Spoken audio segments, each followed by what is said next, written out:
Yan, hello mga tropa 8. Muli po tayo mag-update na naman dito sa Pasig River Esplanade. Ngayong araw po ay December 12, 2025. So nandito po tayo sa pinakadulo po, dito po sa Arroceros Park. Ngayon dito po muna tayo mag-iikot-ikot. Alamin natin kung ano sitwasyon ng Phase 4, kung kamusta na po. May mapapansin po kayo naglalakad dito, kaya lang sarado po ngayon yung Arroceros Forest Park ngayong araw na to. Sa mga hindi nakakaalam, etong ating Pasig River Esplanade dito po sa Arroceros Extension, Pasig River Arroceros Extension, na open po ito ng October 20. Meron na tayong 1 month na po na open, at malapit na din po siya mag 2 months itong ating project dito sa Pasig River Esplanade na natapos. So, kaya na open po siya noong October 20. So halos mag 2 months na din po itong Esplanade na to na open to the public, mga tropa. So ito po yung tsura ng ating Pasig River Esplanade. Sa ngayon po sarado po yung Arroceros Forest Park. Kaya kung makikita nyo po, wala pong katao-tao ngayon, wala pong namamasyal, nakasarado din po dito, nilagyan lang po muna ng tali kasi open kasi area dito. Tapos meron din naman po nagbabantay sa ilalim ng tulay. Tapos meron din po paunti-unti na namamasyal kasi yung iba siguro hindi nila alam na sarado pa rin pala itong lugar na to. Dito sa area po ng Pasig River Esplanade ngayon, napakatahimik po, wala po masyado kasing tao. May namamasyal po, kaya lang pa ilan-ilan lang po yung pumupunta dito. Kung gusto nyong mag dito picture, maganda po kasi dito, dahil wala pong katao-tao, kumbaga solong-solo nyo po mag-ikot-ikot dito sa area. Tapos ito po yung ating tulay, yung ating Quezon Bridge. Ayan, yung Quezon Bridge po natin.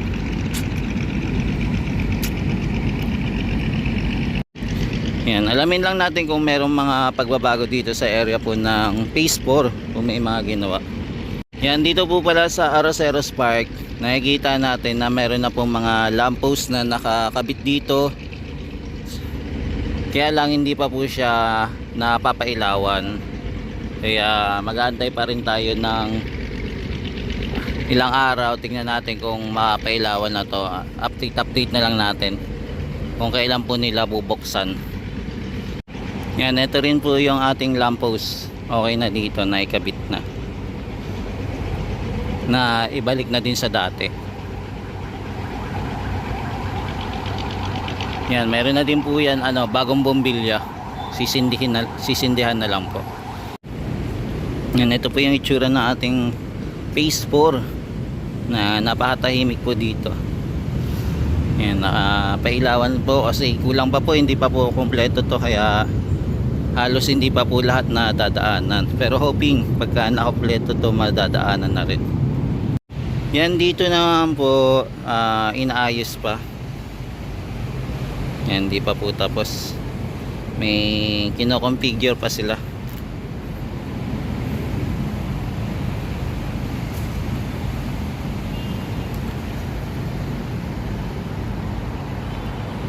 Yan, yung ating lamppost po okay na rin dito, hanggang dito din sa dulo okay na rin po, na ilagay na din po nila.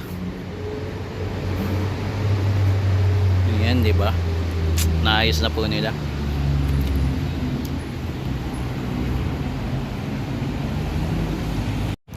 Tapos dito naman po sa ating Loton Ferry Station, mukhang ibabalik na naman po yung design. Di bali dadagdagan na naman po yung dito yung bubong, yung parang waiting shed nya. Itong area po hindi pa naman siya tapos.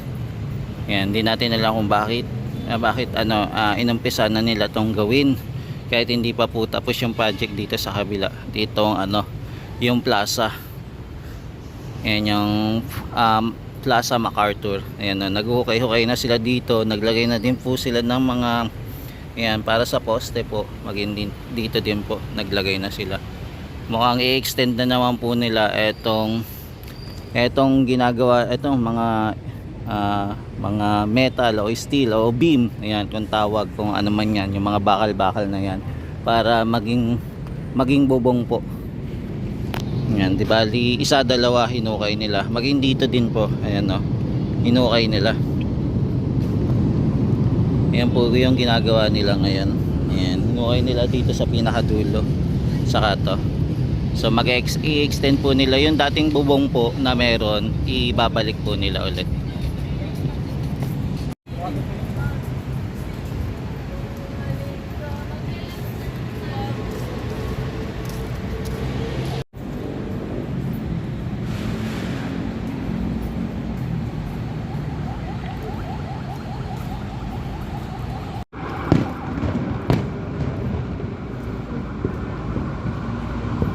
Yan, nabutan din pala natin yung fireworks dito. Kaya lang hindi natin alam kung saan lugar yung fireworks.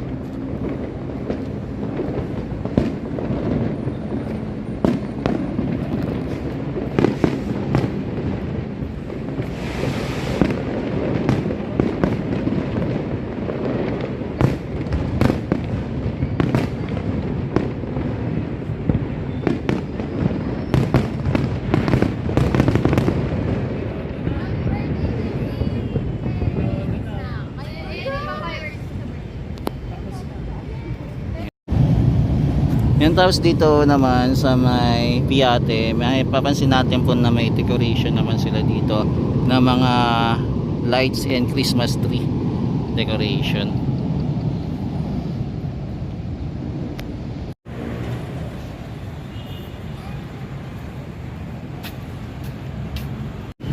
Yan yung ilalim ng Tuloy's guys. Ito, inopen na naman pala, no?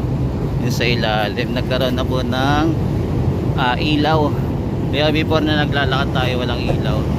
At least kahit paano maliwanag na po dito sa area. Yan, buti binuksan na po.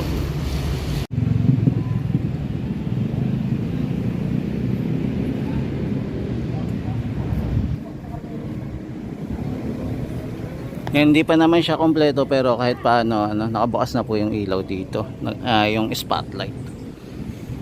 Yan, connected din po pala itong ating yung LED lights dito pala sa pailaw, yung spotlight dito. Yan, connected din po pala. Kaya meron din po siyang ilaw doon sa ilalim. Yan, dito naman po tayo sa area naman po ng may Christmas tree naman.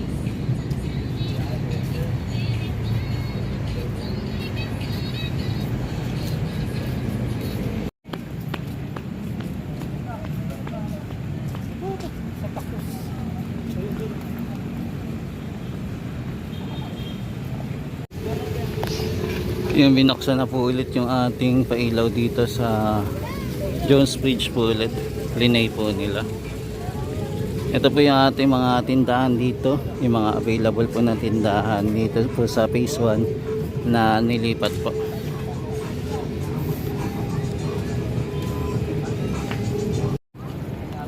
Yan, namasyal din po tayo dito naman po sa area ng Maestranza po. Kung mapapansin nyo po, ito meron pong mga kainan po dito sa area. Yan, at mapapansin pa rin po natin na marami pa rin po na masyal. Yan, meron na din po tayo napansin na foreigner po na naglalakad dito at may kasama pong Pilipina po.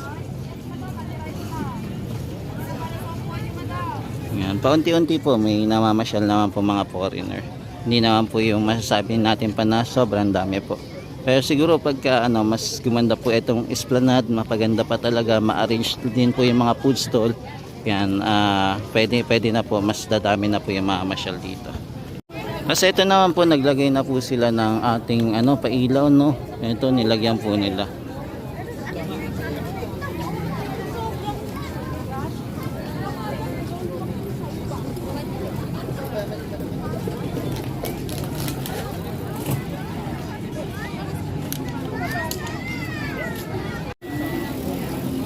Ayan, ito naman po yung mga food stall natin o mga kiosk po.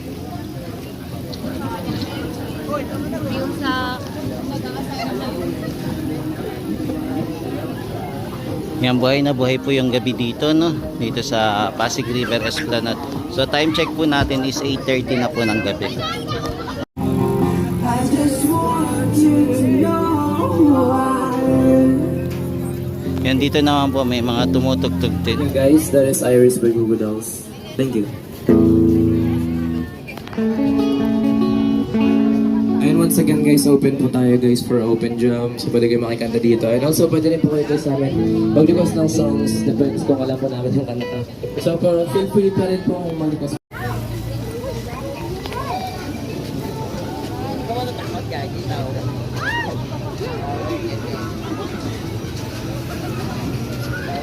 Yan, nangahabol siya.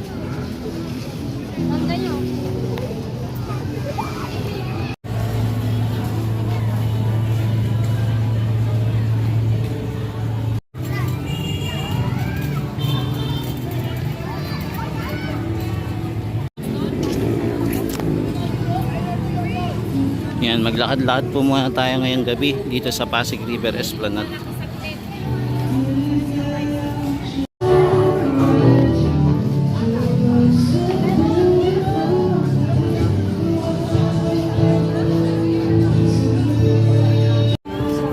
Yan, nandito naman po tayo sa babaan naman ng lower deck lang po muna tumaan.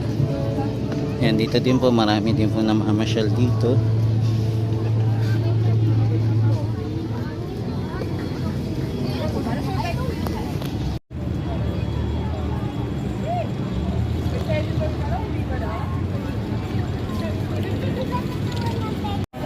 Yan, may bago pala guys dito.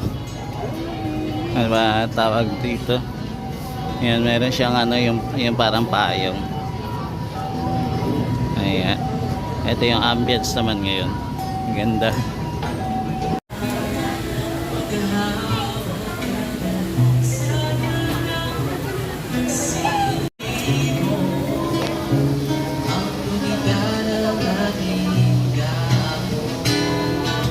Yun, nandito na po tayo sa pinaka-center naman po ng Pasig River Esplanade. Ito po yung mga namamasyal naman dito sa gitna. Saka ito yung fountain. Yan mga tropa, ito po muna yung latest update natin dito sa Pasig River Esplanade. Ayan, naway pagpalain po kayo ng may kapal. Ingat-ingat po at God bless sa inyong lahat. Ayan, maraming salamat sa walang sawang pagsuporta kay JR Doria TV. God bless po. Hanggang sa muli. Yan, paalam po. Thank you.